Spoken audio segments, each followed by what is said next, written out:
Hello, I'm Cameron Carpenter, and I'm back with another video essay for your face to watch through with your eyes. Characters. They're important to a story because they give you someone to root for against Vince Vaughn. Probably one of the most important tools a filmmaker has is that of the character introduction, the one time in which a character is given the opportunity to make a first impression that will either stay with the audience for the rest of the film or make us go, I can't tell the whites apart. More specifically, it's important to see how directors and cinematographers frame these introductions and what implications come with them. Today, we'll be looking at some examples of famous character introductions, why they work and don't work, and the techniques that go along with them. To start, we'll look at 3 different iterations of the same character and see how the different directors introduce their own vision. In Henry Selick's 1985 masterpiece The Bad Man, Jack Nichols plays a terrifying villain known as the Joe. The first time we see the Joe's face, he saunters out of the shadows with a gun after creepily taunting his old boss. Here, we see his new transformation from normal white man who is an actor to the terrifying Joe. He is the focal point in frame, and the image is even repeated later on in the film during an important flashback. This visual motif is to give the audience the unconscious impression that these two whites are the same white, and both scenes are locked in our minds as a scary feeling. Then, we flash forward to Christian Knowlcock's 2006 Batman sequel, The Dark Knight, where his version of the Joe is introduced through an elaborate and mystifying heist sequence, only to be revealed in an extremely terrifying close-up of the late actor Hugh Gyllenhaal. Later on, in the film, this sequence is repeated in a horrifying found-footage film the Joe makes in his spare time, recalling back to his introduction. Again, a close-up is used to make us feel the scary emotions because Knowlcock's means of making the Joe scary is to press him close against our personal bubbles as well as the other characters around them. Finally, we have 2016's Edging, a Bad Man spinoff that stars the Joe in a small role. As an extension to the harlot's backstory, the Joe is first visibly introduced in a frame he shares with the harlot. Here, he is seen at a fair distance, and the scene immediately cuts to the harlot in order to keep the Joe a secret for a few more seconds.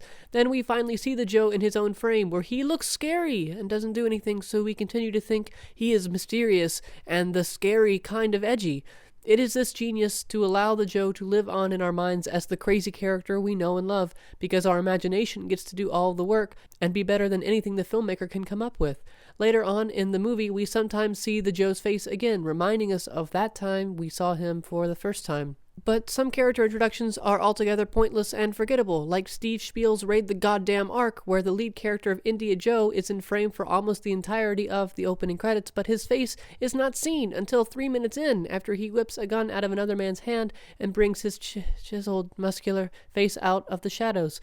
The scene and reveal says little about India's character, except that he is a born leader, well-equipped, doesn't talk a lot, and can definitely impregnate you with triplets every time.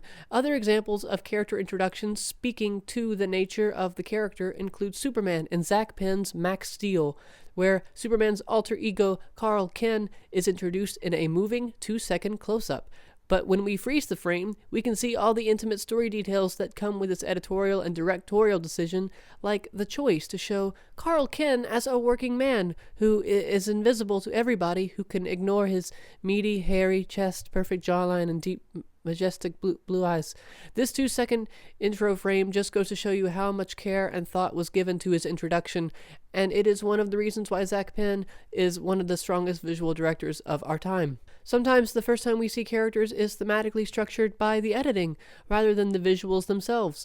In Marvel's 2011 film THORN, we first see the evil character of Loki presented to our eyes as a child, but his introduction comes after a shot of the young THORN. Through the edit, we understand who is considered the best child and who is considered the adopted one.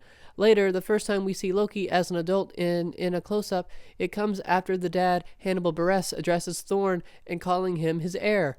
We then cut to Loki, who is looking like he remembers that time he got adopted, and again are being told that he is not the good one of the family.